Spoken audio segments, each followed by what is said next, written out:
All right.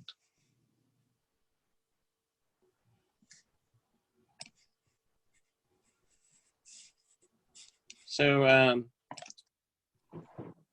please move this window away from the shared application. Are you able to see the screen?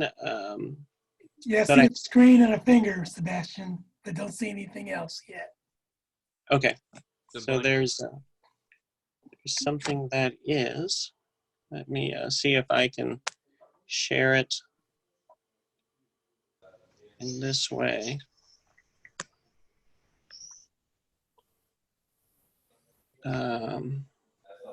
It's the second instance of me that I need to make the host. Okay. And now, that second instance of me should be sharing the screen.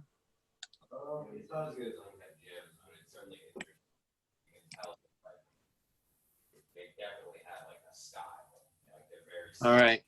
So if you're not speaking, if you would, go ahead and mute your microphone.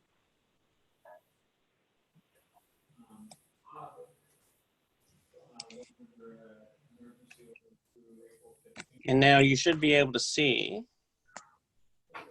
if it's working, my screen. You can. So let's just make certain that the one we're sharing is the correct one.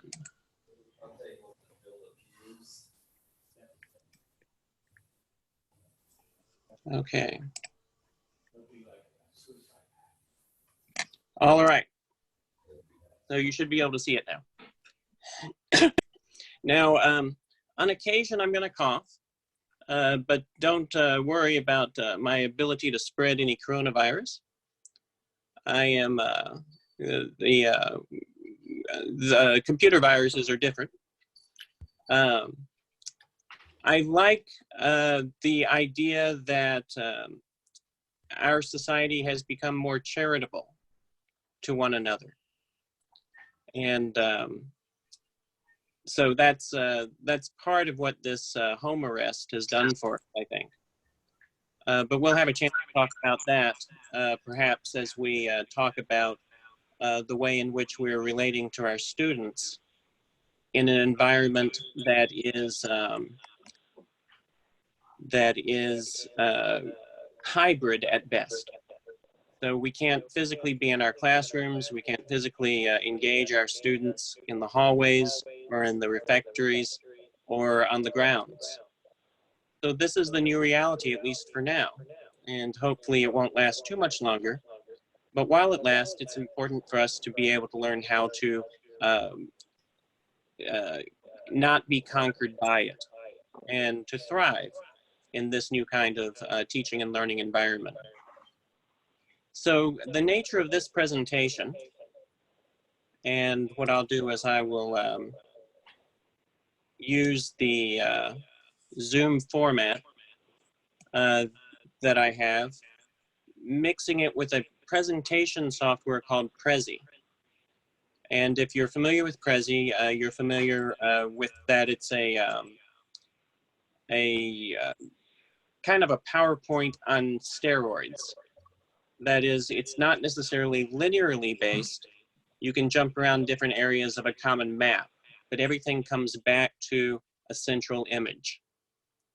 So this presentation is called How to Move On-Campus Courses to an Online Format. And there are three of us presenting today. There's me. My name is Dr. Sebastian Mahfood. I'm the Vice President at Holy Apostles College and Seminary in Cromwell, Connecticut. I live in St. Louis, and I've lived here for the past 8 years of my working in Connecticut. A deal that I made with the rector when he hired me was that I would be able to keep my city.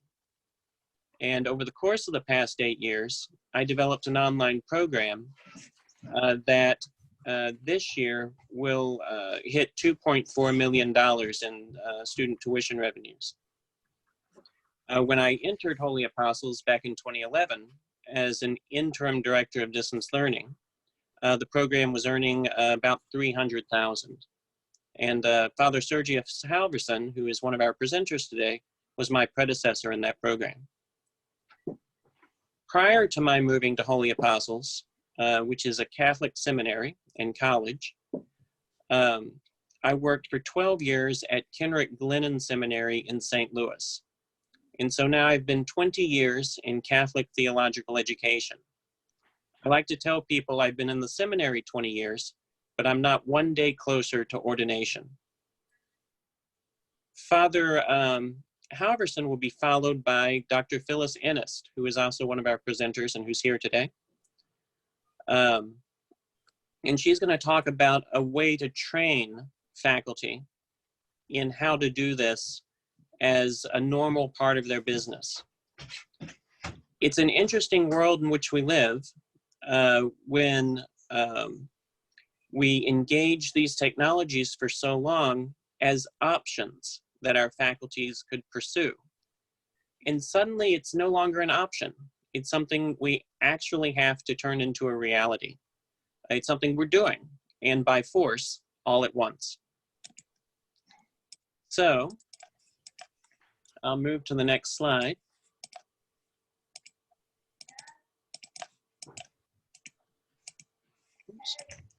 So that's our objective. Part of what we're going to do is talk about how to do these in a way that are acceptable to the accrediting bodies, and that's important. Many of us, when we left our on-campus classrooms and went into an online environment for an indefinite period, wondered at, how are we going to do our lecture discussion? How are we going to engage? So that's what this presentation is about. So I'm going to give you 3 practical methods, and then I'm going to turn the floor over to Father Sergius. Father Sergius, are you with us at this time? I am. My microphone was on mute just for convenience sake, and I'll turn my video on when you want me to start talking. God bless you. Okay, good. So I'll move along more comfortable in the fact that I can hand you the baton. So there are 3 things that I would say do.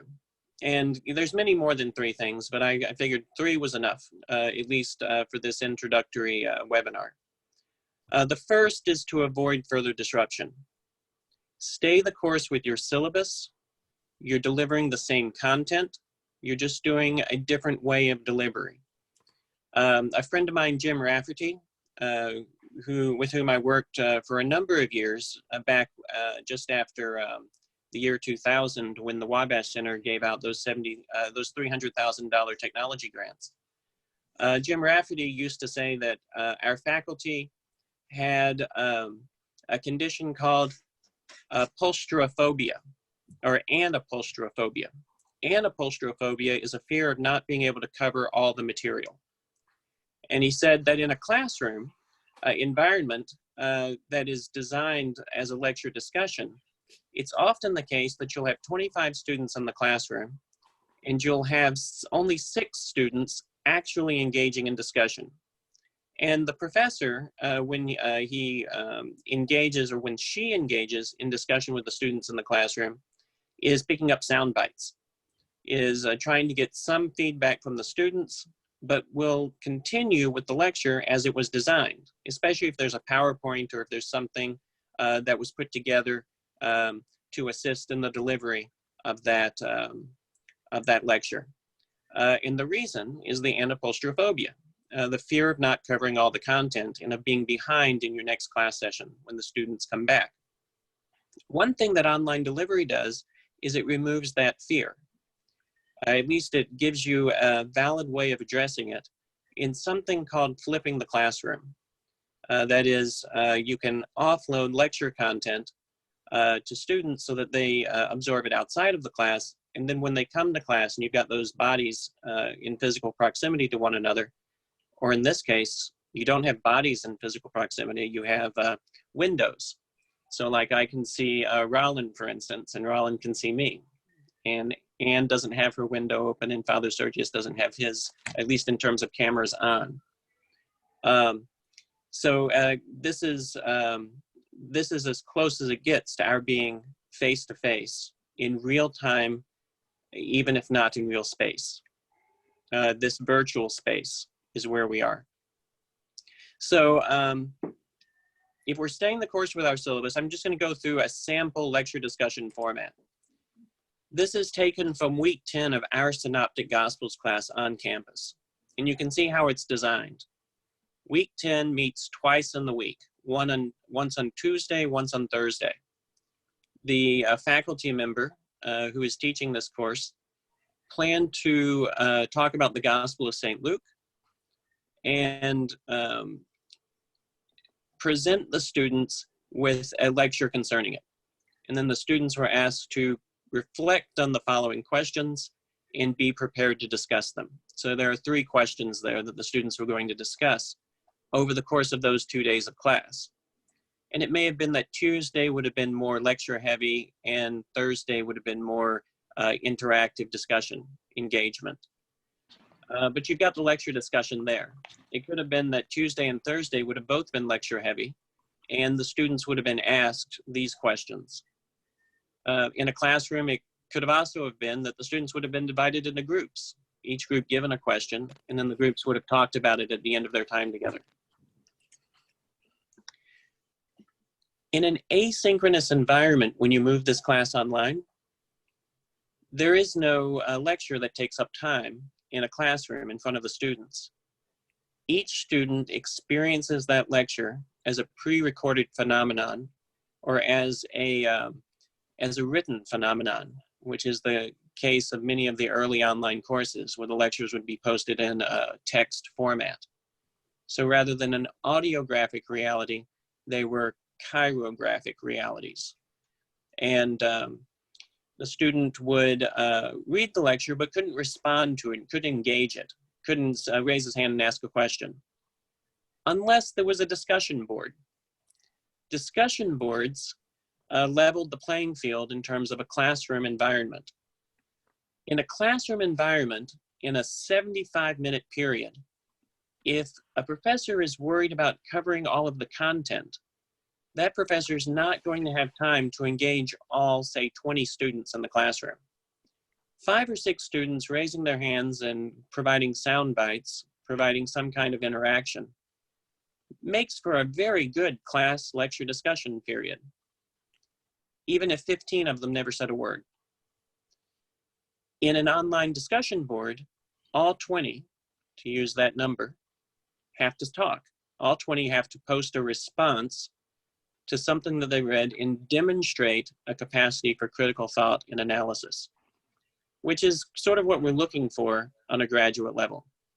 An ability to apply the learning, to analyze learning, and then to apply the learning. If we were to look at Bloom's taxonomy, for instance, you've got knowledge, comprehension, analysis, application, and then synthesis and evaluation.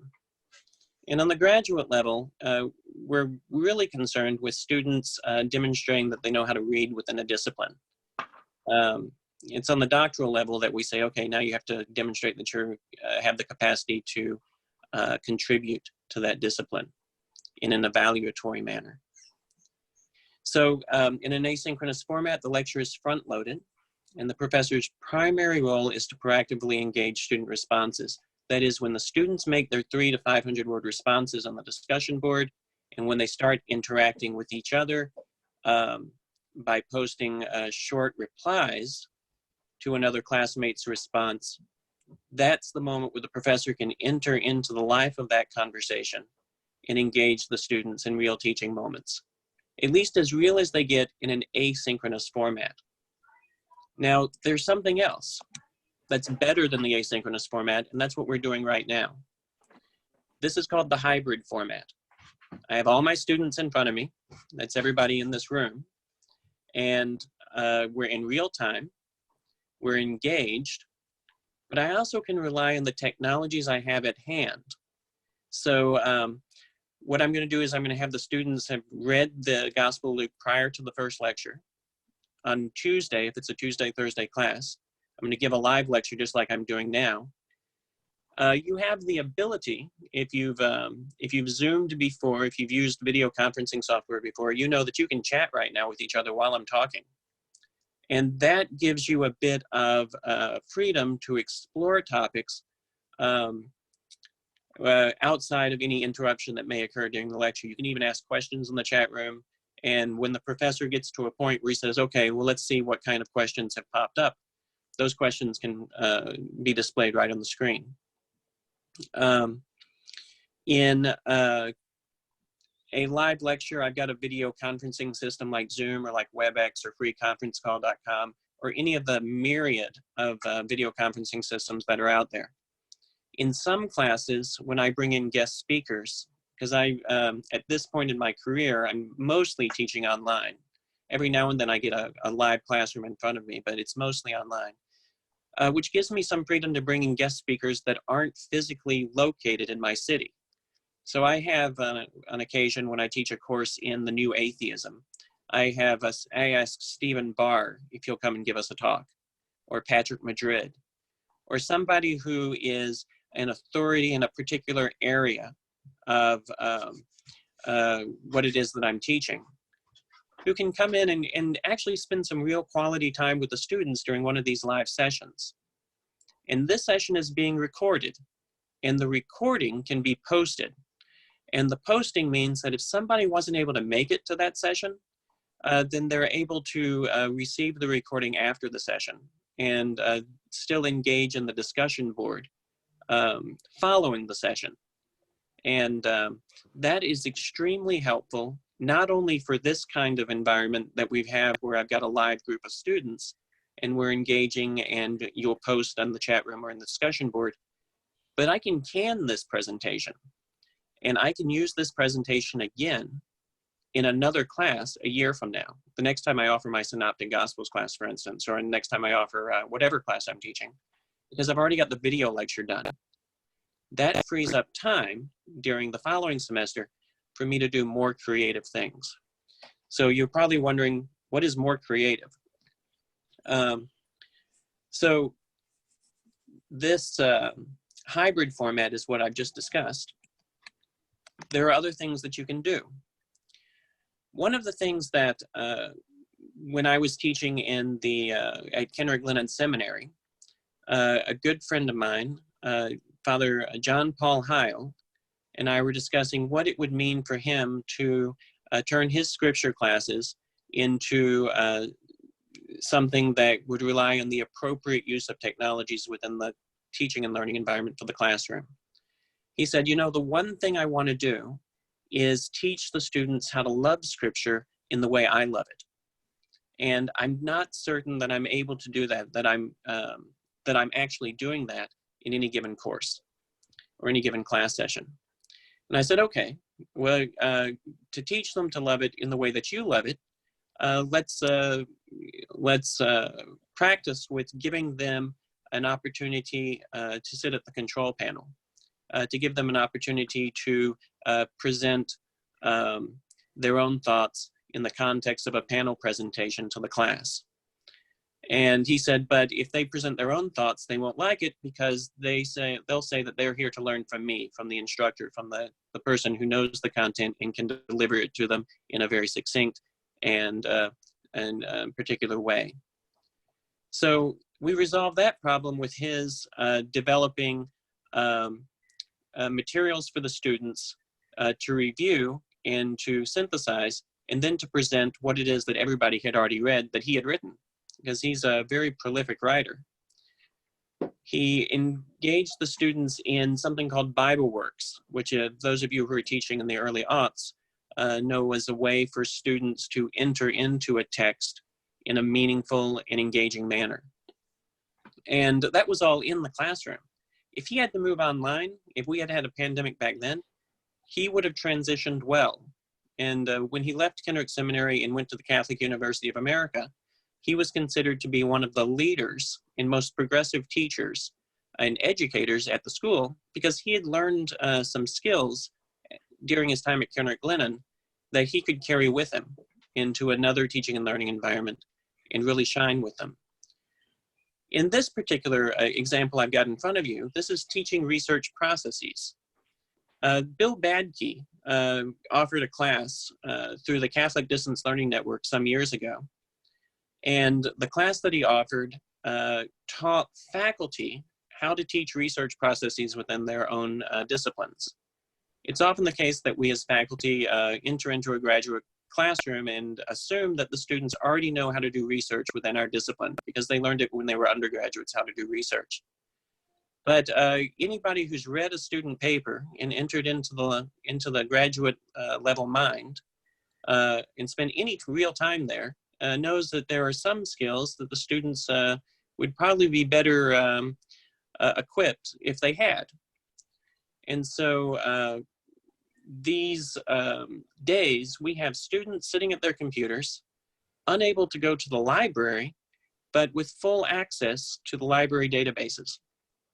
And your librarian, who is also at home right now, can be brought into a discussion. I would schedule it, not everybody pounces on the librarian at the same time, but can be brought into the discussion into a classroom environment just like this, just like we have those of you who have joined us here with us today,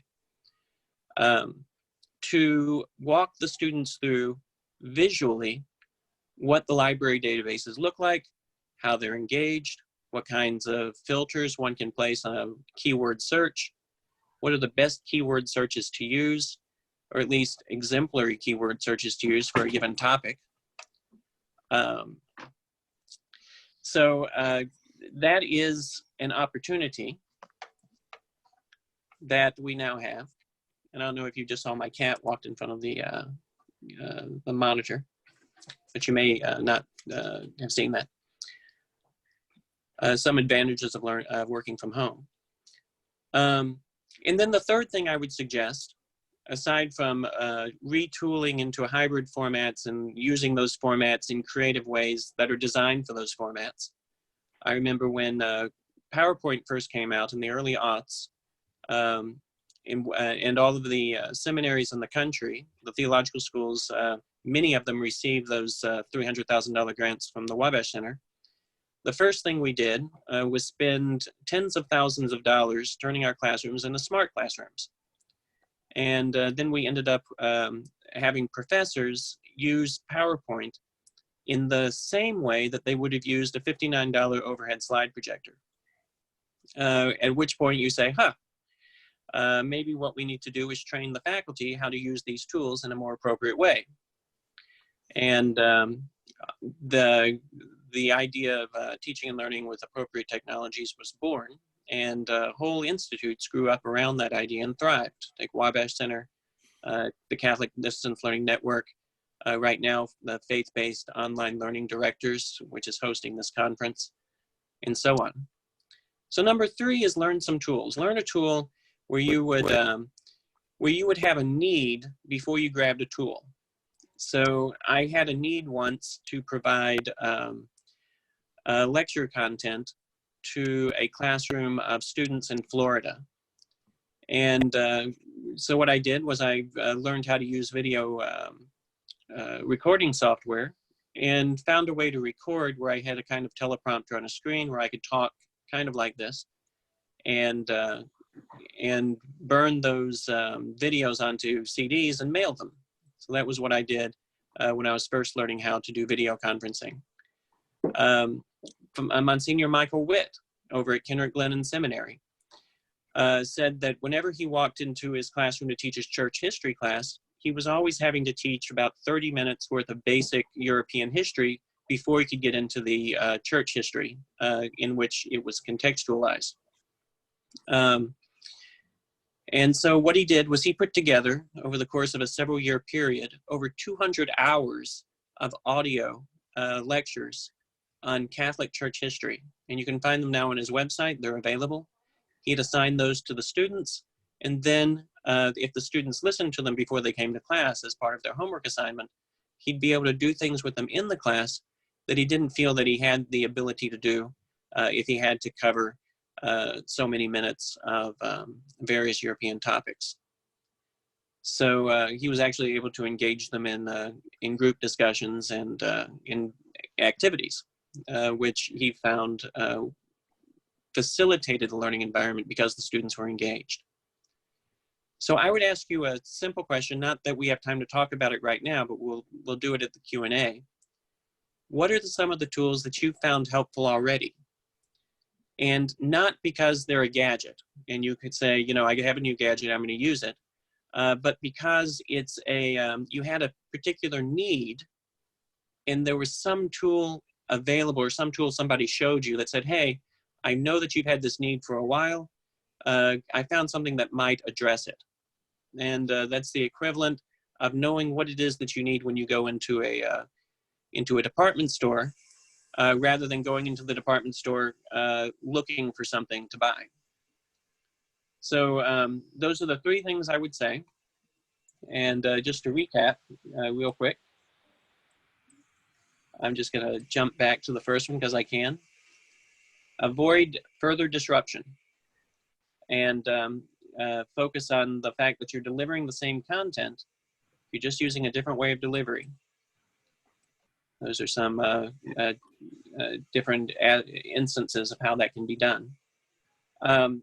Focus on teaching some skills. You've got the students as a captive audience at home, and you've got the entire world of technologies in front of you, where you can say, okay, my students didn't know research before. This gives me an opportunity to engage them with a librarian present in how to do a particular kind of research engagement, or even an online pastoral engagement for people who teach counseling classes and other kinds of pastoral ministry, which is a challenge through mediated communication tools. But usually it's more of a challenge through asynchronous tools that don't engage people at the same time and in the same place. Not so much a challenge for hybrid tools like what we're using here, where we are together in the same time in the same place. Virtually the same place. We're in the same room together in terms of a virtual room. And so I know lots of people who do spiritual direction in this way, because it does enable them, or counseling in this way, because it does enable them to have real face time with the students, if we put quotes around real, in the sense that we're not physically together, but we are together in a real way, in the same way that anybody would be together on a telephone or whatnot. And then 3, identify some needs that have been long pressing needs, especially at this particular point, when there is some time to address those needs creatively, because we are in a state of massive disruption right now. And network with one another to figure out how those needs can be addressed with appropriate tools. So that's what I have on practical methods. We have 2 guest speakers, co-hosts of this program today, and they are Father Sergius Haberson and Dr. Phyllis Ennis. And we'll begin with Father Sergius. Father Sergius, I'm going to pass host control over to you. Thank you. And then you'll be able to show your camera. Let's see, Sergius. My camera's on. I mean, it's not, you'll be able to show your screen. Let's see. Yeah, then you just have to hand over the sharing. That's what I'm going to do. Love to share. Make host. There you go. So you should see the share button at the top of your screen. I see the share button. Ah, here we go. Hold on. I'm going to stop sharing. There you go. Okay. Share screen. Here we go.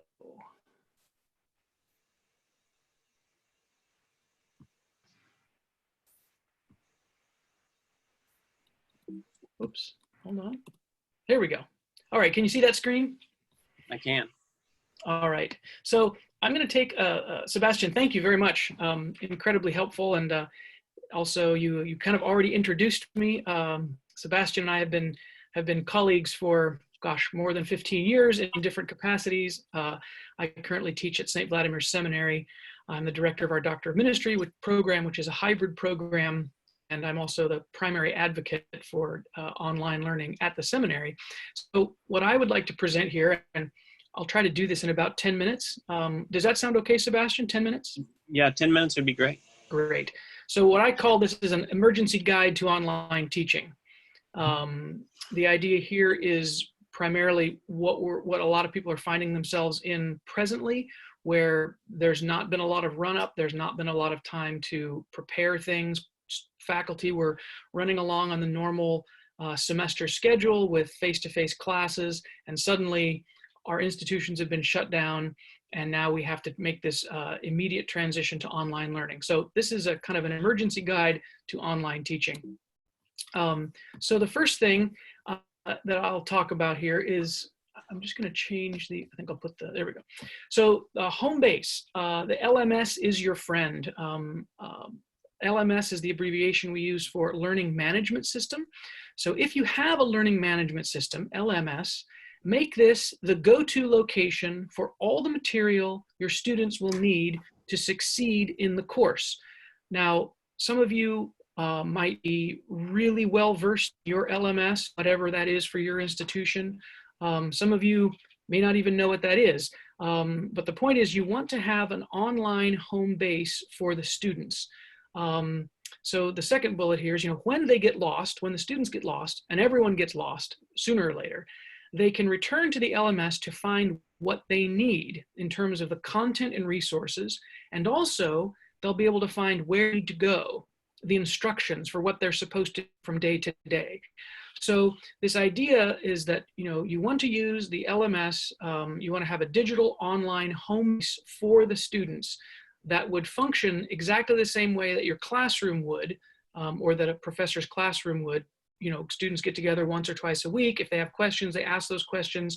If they give handouts or whatever, all those things now have to take place online. So use that LMS to do that. Now, if you don't have an LMS, there are a number of ways you can accomplish this. You could create a web page. You could build a blog. If your institution uses the Google Suite for Education, you can start off with Google Classroom, which is not ideally suited for collegiate or certainly the graduate level, but it's better than nothing. And as long as Google is still running, Google Classroom will still be running. So it's a robust, reliable thing. But basically, that would be one of the first things, is to make sure that you have this digital home base for the students. The next one, the next slides, I call this timing is everything. So we're going to start with synchronous education, which Sebastian mentioned before. Synchronous is what we're doing now. It's real time. So in an emergency, stick with synchronous learning at first. Students who have been following the semester, following their schedule all semester, just keep that schedule. And this is a great way to avoid further disruption. In this context, it's kind of like the Hippocratic oath of, do no harm. And so our Hippocratic oath, in a way, as educators, is avoid further disruption. So we can maintain that same weekly schedule that we've had all semester. And we simply say, if we met from 9 to noon on Tuesdays, well, that's when our class is going to meet. So you can maintain that continuity, which is really helpful. Now, knowing your conferencing application as well as you can, or know your conferencing application as well as you can. Right now we're using Zoom. I think the whole universe practically is using Zoom, but there are other teleconferencing solutions. There's GoToMeeting, there's Google Meet, which is another piece of the Google Education Suite that's also quite effective. But the point is that as an instructor, you want to make sure that you know that conferencing application as well as you possibly can. So you can move the videos around, and you can share your screen, you can pull up chats, whatever.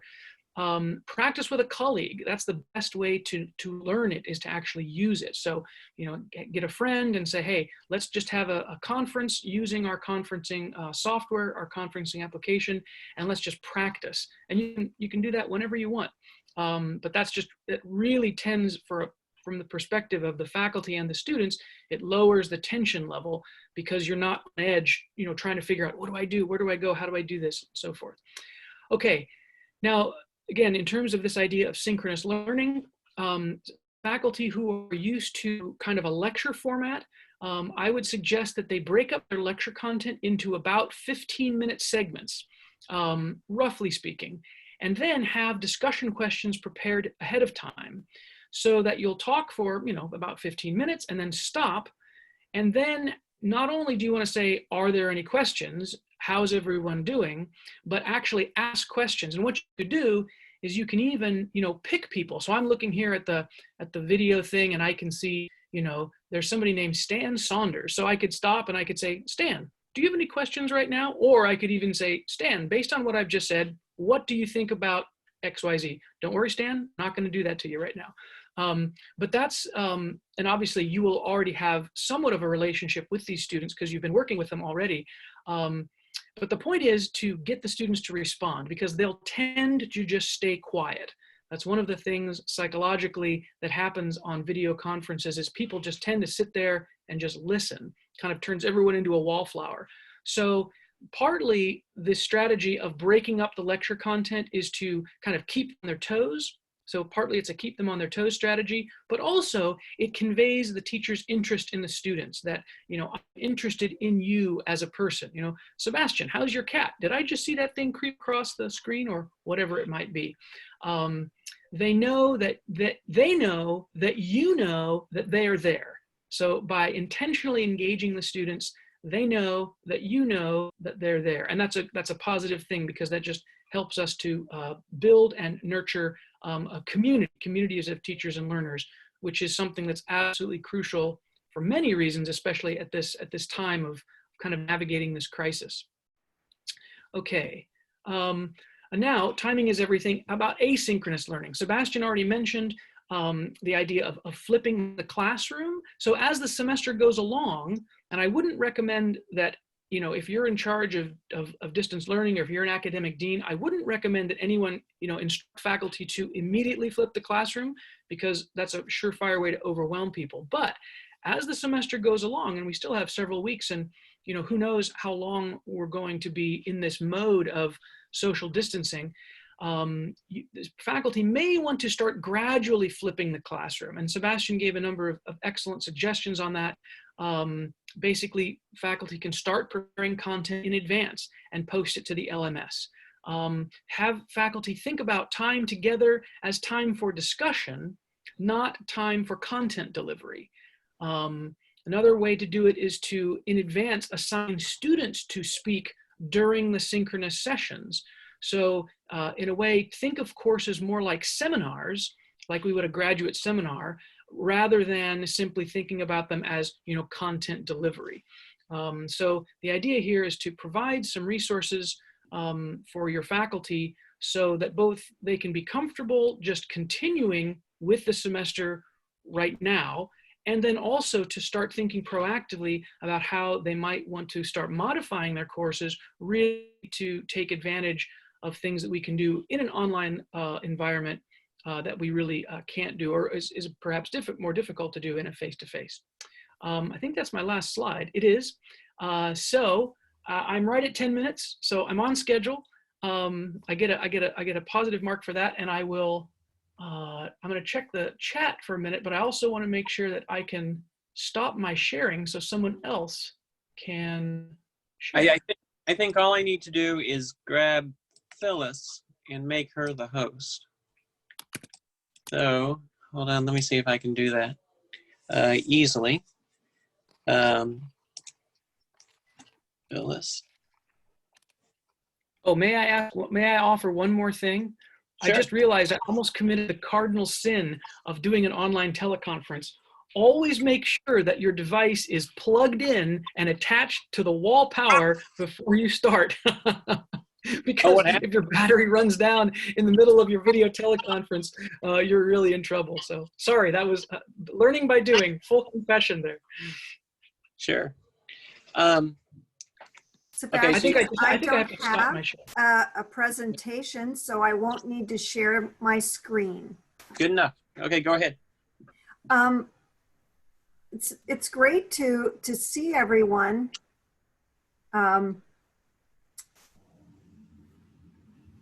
Here today I'm excited that this many people is wanting to learn more about online and how to put a course online.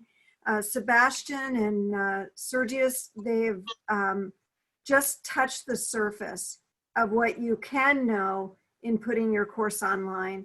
And after 20 years, Sebastian has learned so much and has so much to share that can't be shared, obviously, in an hour. Well, we have been teaching instructors how to teach online for the last 10 years.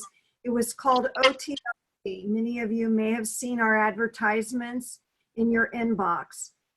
We sent it out to instructors and deans and librarians and technology folks. So you may have heard of us in the past. Well, what we've done, just because this is such an urgent transition for many institutions, I've condensed those. It used to be 6 courses. I've reduced them to 8 weeks. And what you're going to be learning, just to give you an idea, in those 8 weeks, is you're going to decide the goals of your course. And that's where we're going to start. And then you're going to learn how best to teach those goals. And many of you have, if you're instructors, you've had some design course materials before. We'll help you develop your syllabus, or we'll take the syllabus that you have and develop it into different activities. Deep engagement is a must in online courses, especially the asynchronous course where students are coming in at their time frame and you're responding when you have time. And so after you've developed the activities that go along with the objective and goals that you want, we'll help you to create a sense of community and spiritual formation within the course. We'll teach you the importance of feedback and how important it is to have formative as well as other types of assessment. And then we're going to teach you how to maintain that course with as little effort and yet be extremely engaging with the students. We're going to do this in a whirlwind of 8 weeks. It's going to start, this particular course is going to start in June 8th, and it will end July 31st. And there's a link that I provided to Sebastian, and if you want to go there, you can look at the more details that I'm giving you here and see if this is something that you want your faculty to engage in. And when we're done in 8 weeks, your instructors or anyone who's wanting to create a course, whether it's a district representative in your church, your pastor, or an instructor, they can create a course in 8 weeks and have it completely fleshed out. Now that will take some work, but they could also finish it up the rest of the summer using the information that we've provided. We'll also provide you the ability to put it into a learning management system, Canvas, or you could use any tool that your institution has, and we'll help you get up and get it outlined in such a way that the students can be proficient when they start the course. So that's all I have to share. If you want a deeper dive, we can do it. You can do it by joining us in our course. And it's a certificate-based course. We'll provide you with that so you can show your dean and others that you have spent the time to learn how to teach online. And what a great opportunity to do it now when we're shut in to our homes. All right, so briefly, I'm going to jump back to my slide. and I realized that I have 2 screens. I'm actually working with 3 screens now, which is a bit of cognitive dissonance for me. So there we go. Okay, so that's the one screen. And I'm going to jump over to it in this way. And I'm going to move everybody's pictures over to screen number 3. So normally I'm above ground, but my family has occupied the living room. I have 2 kids doing school online with their elementary and their high school. And I have my wife teaches at Webster University. So I've become a troglodyte these days. So in any case, thank you, Phyllis, for your presentation. And what I'm going to do before we move to QA, and we have some minutes, I'm going to just show you a few things that may be helpful to you. One of which is Phyllis's online teaching and learning certificate program out of United Theological Seminary.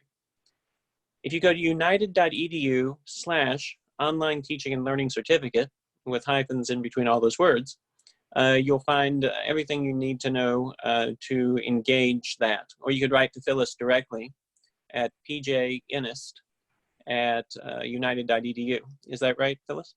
Yes. So another resource is Fold itself.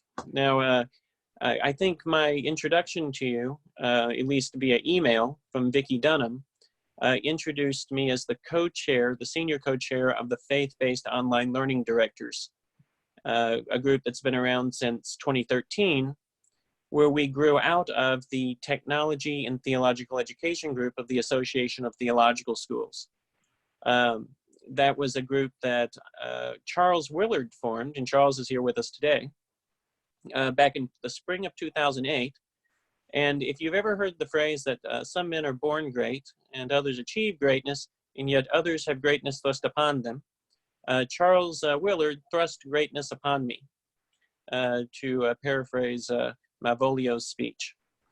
So thank you for that, Charles. You've forever disrupted my life, but it's all for the good, and I'm better for it.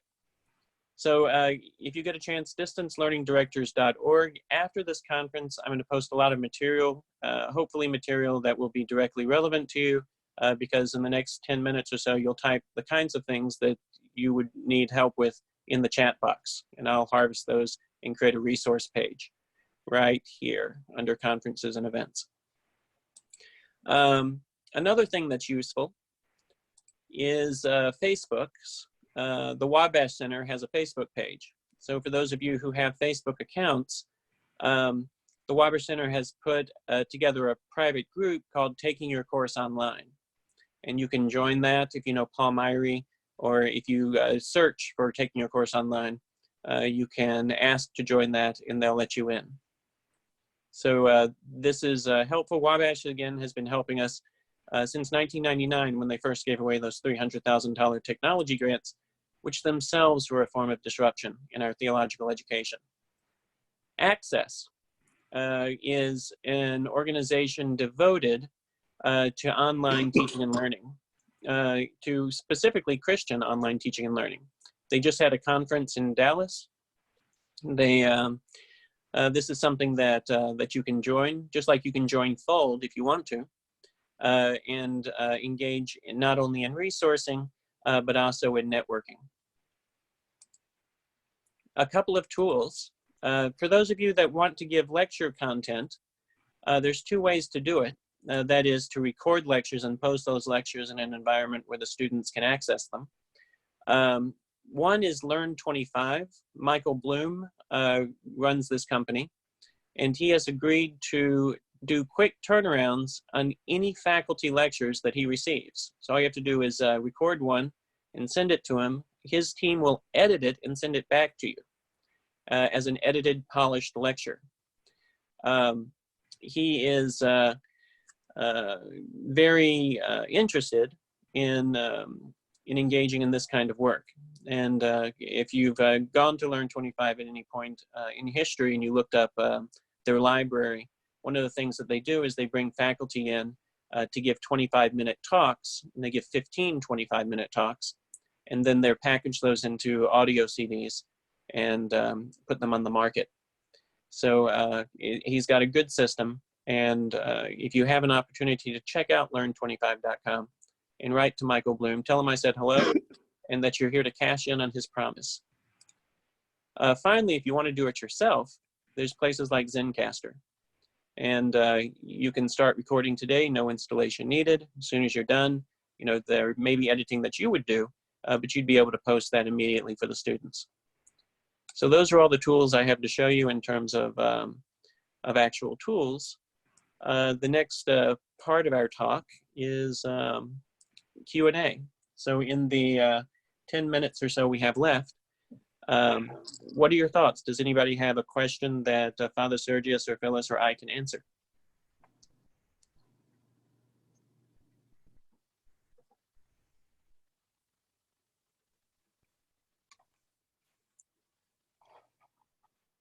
And feel free to drop it in the chat room too.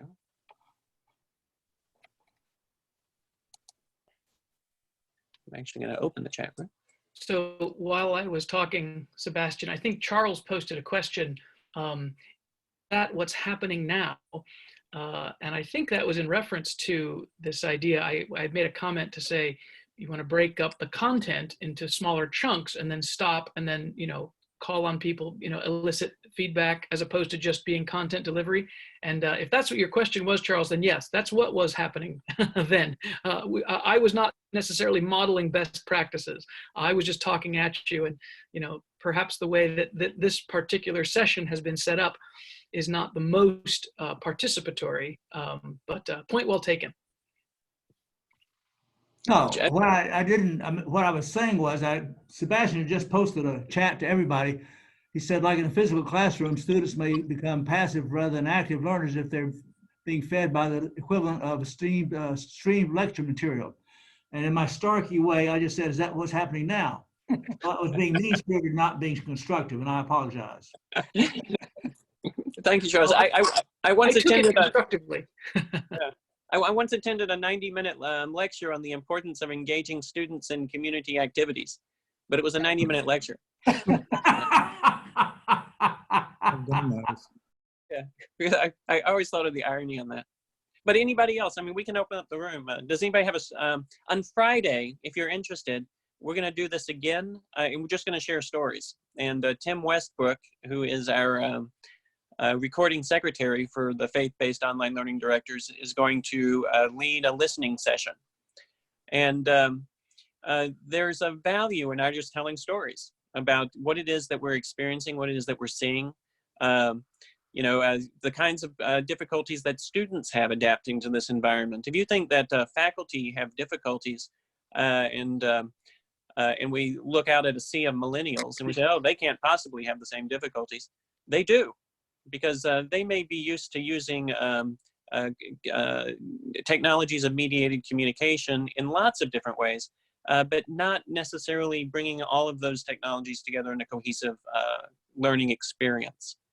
So it's recreational rather than professional use in many cases with the students that we have. Any thoughts from anybody? Any questions that this short talk has inspired? I think you've done a great job, and I'm really grateful. Thank you, Charles. Thank you for that. Thank you very much. Well, you want to know something I did to be kind of creative in my sequesterment, which I learned was a word. I'll pull up a screen, and you can see the screen in front of you. So there's a man named Timothy Schmaltz, who's a sculptor. There he is right there. And so I got him together with one of my students, Daniel Fitzpatrick. And in preparing for the today, which is the first Dante Day in Italy, March 25th, 2020 is the very first day, and it's a day in celebration of the life of one of Italy's greatest poets. we said, well, what if Dante could help Italy in its current situation, its current plight? So Daniel is going to translate the entire Divine Comedy. We're going to do 2 translations a week. Tim is going to sculpt them and create a sculpture garden. 1 sculpture or 2 sculptures a week for 1 year.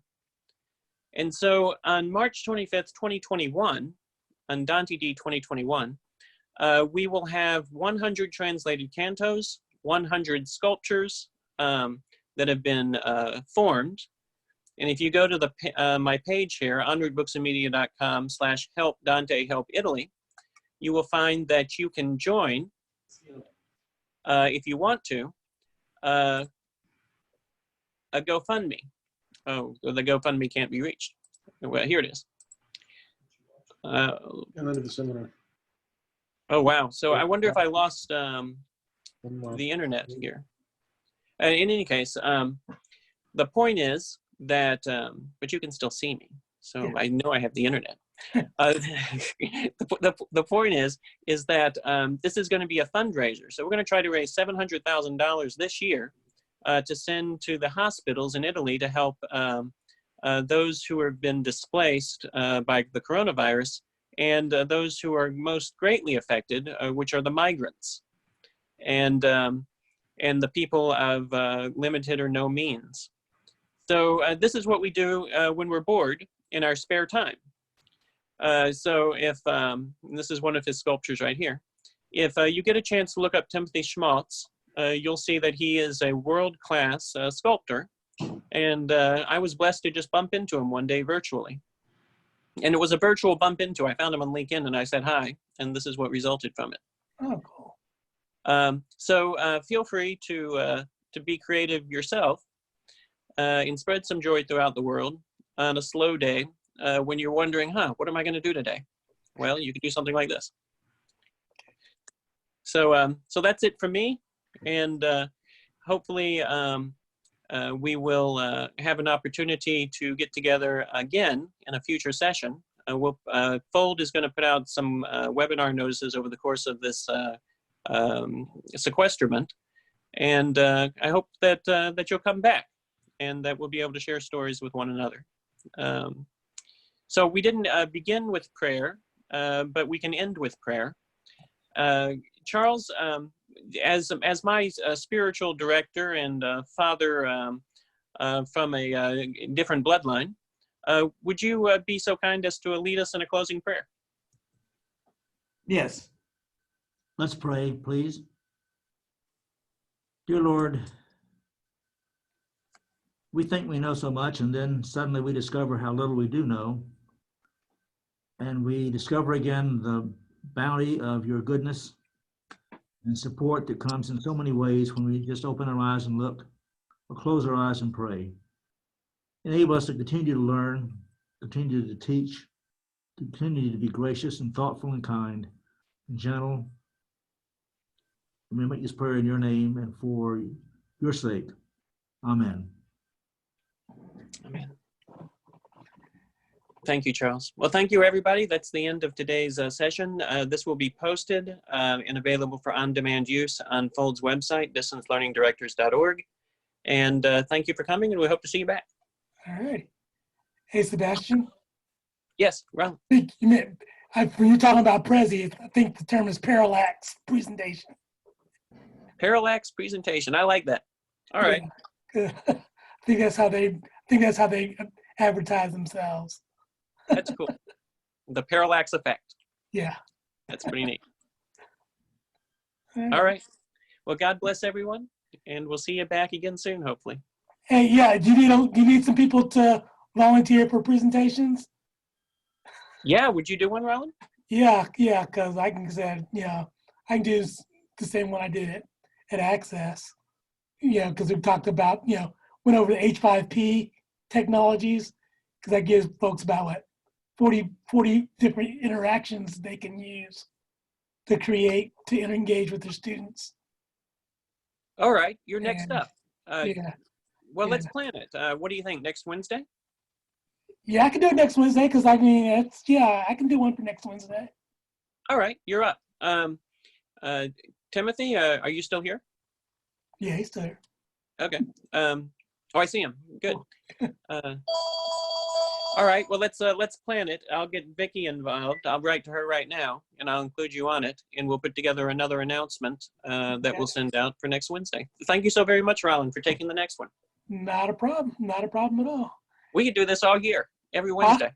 This would be our own form of Wednesday audiences. Yeah, that's a good way to do it. Yeah, like I said, looks like I had about 6 or 7 folks from Columbia on today. Oh, that's really great. Yeah. Well, thank you for beating the bushes for us. Hey, I'm just glad, before I'd advertised that no one ever connected. This school, they all jumped on. That's cool. Different school, different level of presentation, I guess. Sure. Well, also different times, Now we had 23 people on this call.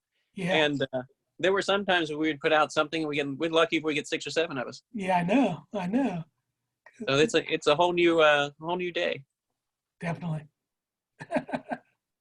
All right. I'll go ahead and get mine ready for H5P. And if you want, like I said, I can send you I'll send a little blurb out to you about what it'll cover. And Very cool. Yeah. All right. Talk to you later then.